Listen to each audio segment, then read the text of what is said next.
All right, so for everyone out there who, like me, is always trying to cut through the noise and really understand, well, understand what matters. Today we're going deep, really deep into a life, a career that I think captures a particular moment, a really crucial era in both Indian cinema and the very idea of what it meant to be India.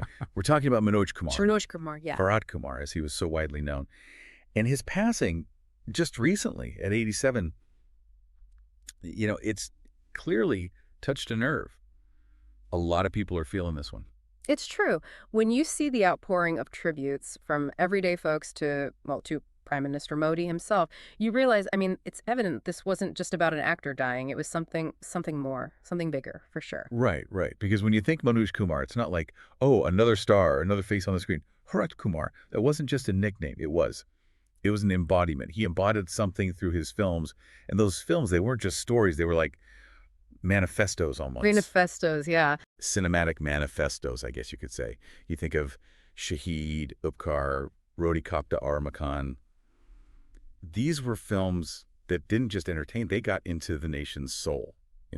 They really did. They did. And what's fascinating, and I think especially relevant to our listeners who are always trying to make sense of the information overload we all face, is that Manoj Kumar, he very intentionally used film, this medium, this incredibly powerful medium, to say something. He did. I mean, Bollywood, let's be honest, it's often about escaping reality, right? Yeah. But he chose to focus on what it meant to be Indian, what the struggle for independence really meant, the fight for social justice. He put it right there on the screen. Front and center. He knew how to tell a story, but he also knew how to use that story to connect deeply with the heart of a nation. And when you look at where he came from, born Hari Kishan Goswami in Abbottabad, I mean, think about it. That place became known for very different reasons later on. Right.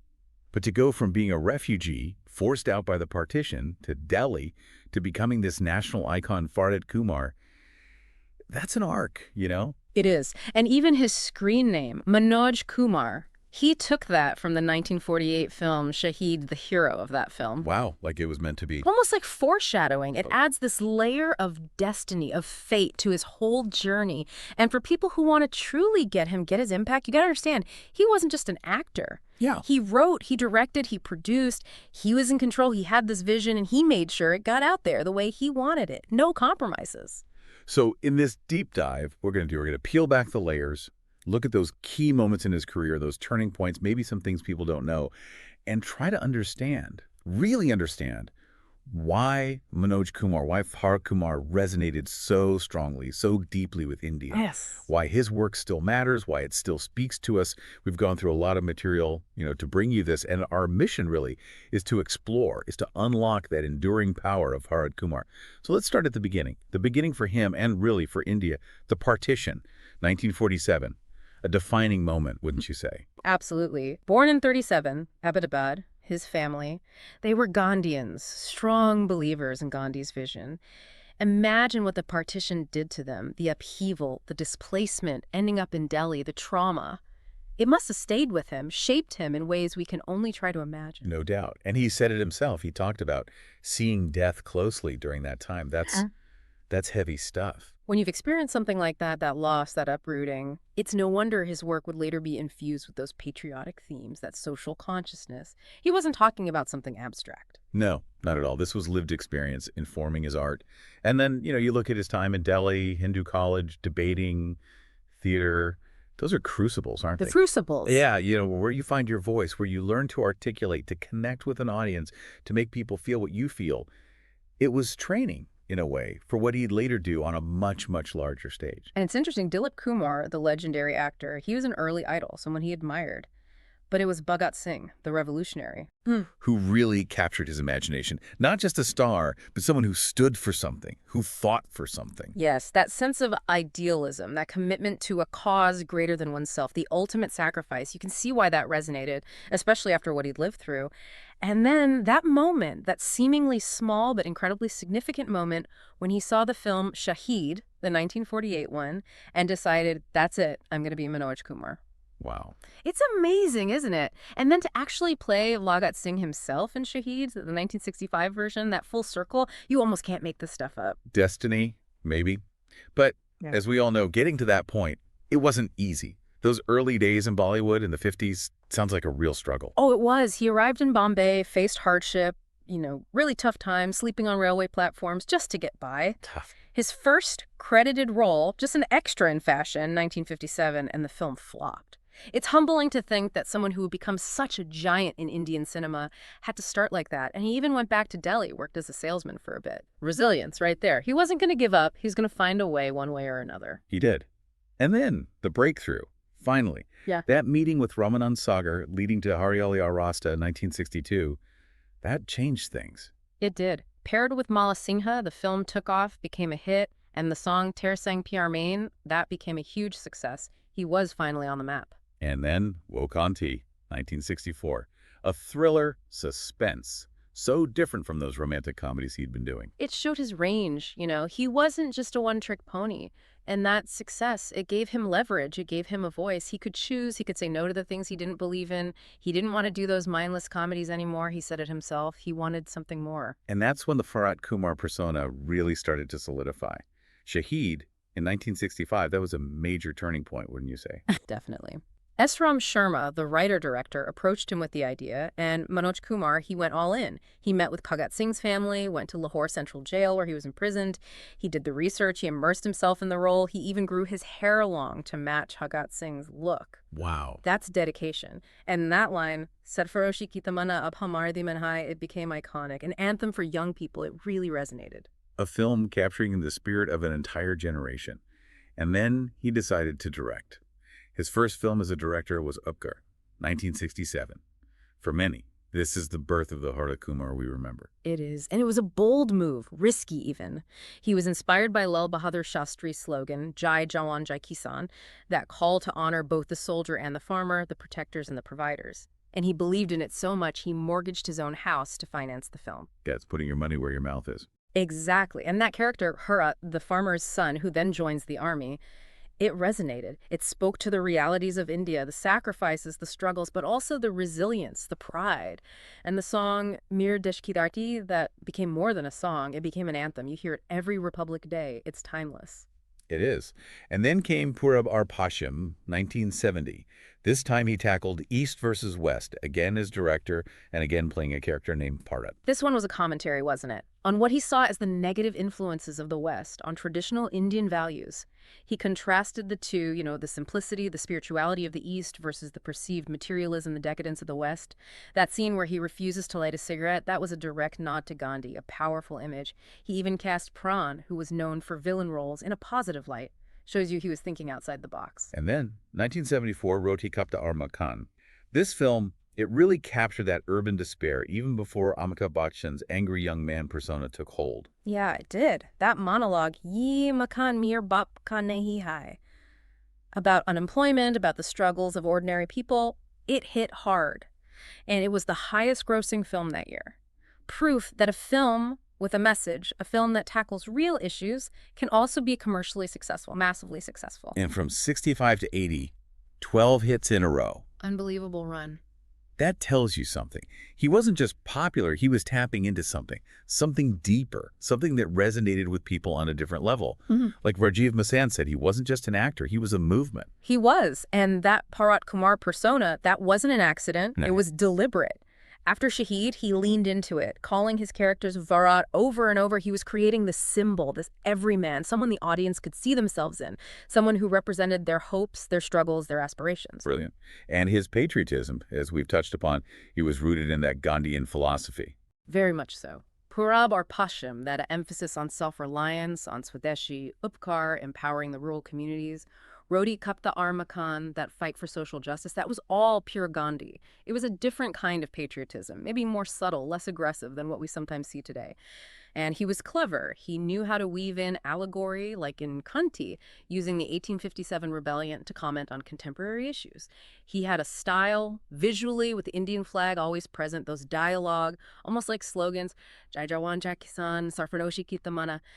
And the music, not just for entertainment, but as a way to express national sentiment, like Mir Desh Ki Dharti. Sure, some critics might have called him preachy, but the audience, they loved it. They connected with it. It worked. As Vishal Bhardwaj said, he made patriotism popular before it was a trend. That's a great quote.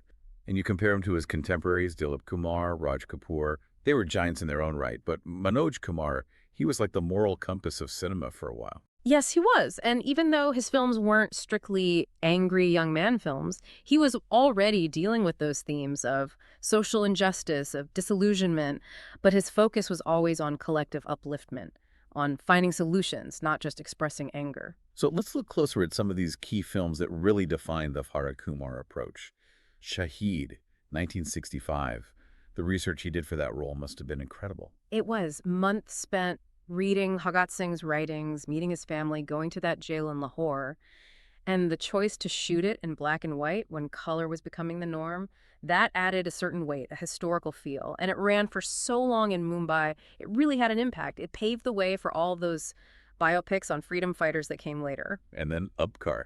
That story about him mortgaging his house to make the film, that's commitment.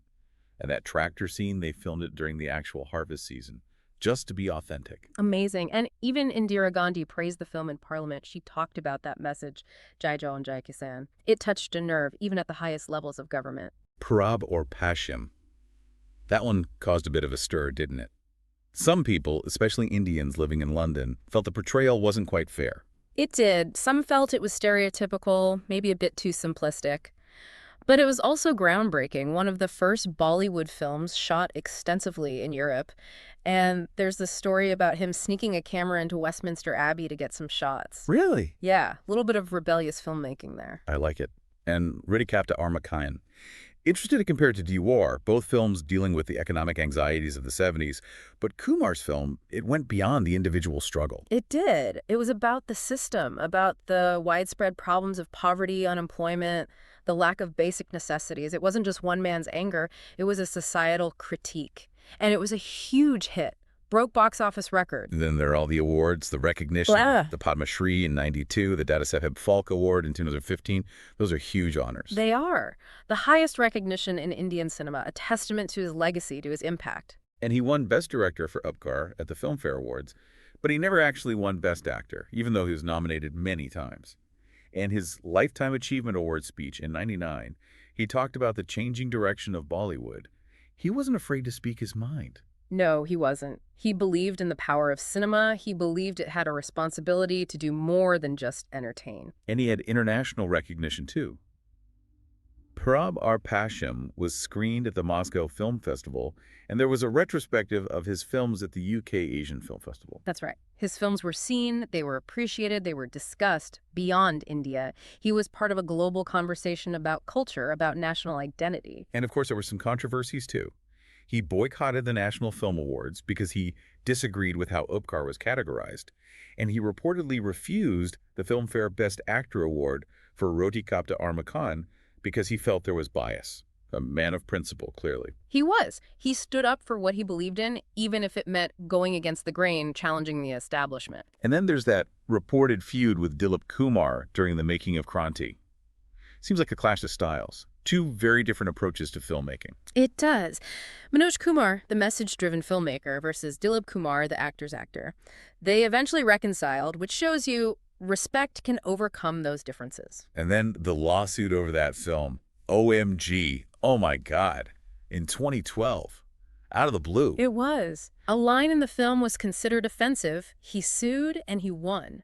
And then he donated the money he received to an army welfare fund. That tells you something about him. And after Clark didn't do well, he faced financial difficulties, had to sell his bungalow. Even then, he refused to take roles he felt were beneath him. That's integrity. He wouldn't compromise his dignity, the image he had built, even when times were tough. And there was some political backlash, too, wasn't there? Purab Ar Pashim drew criticism from some quarters, and Kranti was briefly banned during the emergency. His films dealt with sensitive issues, with social and political realities, so it's not surprising they sparked debate. They even drew the ire of those in power. But that means he was making people think. He was pushing boundaries. Now, on a more personal level, his marriage to Shashi Goswami in '65, against some family opposition, sounds like a real love story. It does, and she was his unofficial script advisor. You know, they were a team in life and in work. There's even a story about an argument they had that inspired a scene in Roti Kapda Aur Makaan. Really? Yeah, real life feeding into the art. And his sons, Vishal and Kunal, trying to carry on the legacy in their own way. Shaw's in film production now. And Kunal, who's based in Dubai, he reportedly helped finance a biopic about his father. That's great. And in his later years, he became more reclusive, lived a simpler life after selling his bungalow. But those rare appearances, like the standing ovation he got at the Filmfare Awards in 2013, you could see the love, the respect. Absolutely. He stepped away from the spotlight, but he was never forgotten. And his faith, a devout Arya Samaji, his vegetarianism, his charity work, donating to cow shelters. And in one of his last interviews, he talked about how cinema should uplift, it should inspire. It was more than just a job for him, it was a belief system. It was. He lived by his principles. He turned down roles he didn't believe in, even when he needed the money. Bharat Kumar wasn't just a character, it was who he was. And then those health challenges, the heart attack, the arthritis, the memory problems, he fought through it all. Tried Ayurvedic treatments, focused on keeping good posture, even used notes to help with his memory. He didn't give up. He didn't. And even in his final days, his death, it was peaceful at home.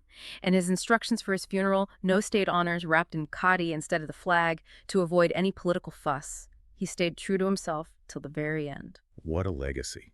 The Bharat Kumar formula, that triple conflict structure, the symbolic costumes, those anthemic songs, it's still influential. You see it in films today like Rang de Basanti, Laj Rahul Pai, even Tanhaji. For sure, his fingerprints are all over modern Indian cinema. And those stats, the fact that so many of his films passed the Bechdel test, that's remarkable for that era. And all those PhD theses written about his work, the reported increase in farmer cooperatives after Upkar, his films made a difference, a real difference. They did.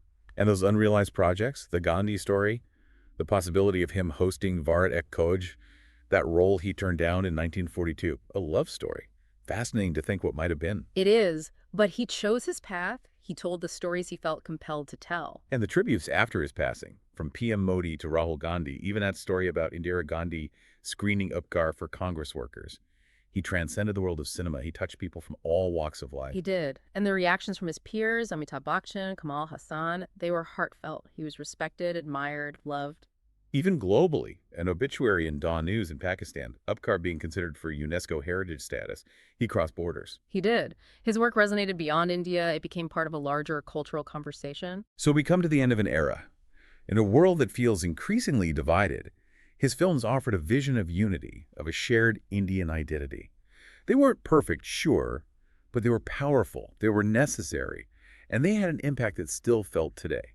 And to think, he passed away on the same day as Bhagat Singh, the man who inspired him so much. Poetic, isn't it?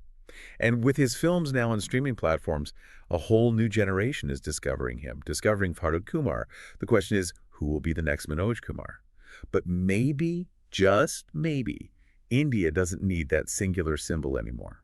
Interesting thought. Maybe the way we think about national identity, the way it's reflected in our cinema, it's evolved, it's become more complex, more nuanced. It has. Lots to think about. But for now, I urge you, go watch his films, experience them for yourself. You won't regret it. Thank you for joining us on this deep dive.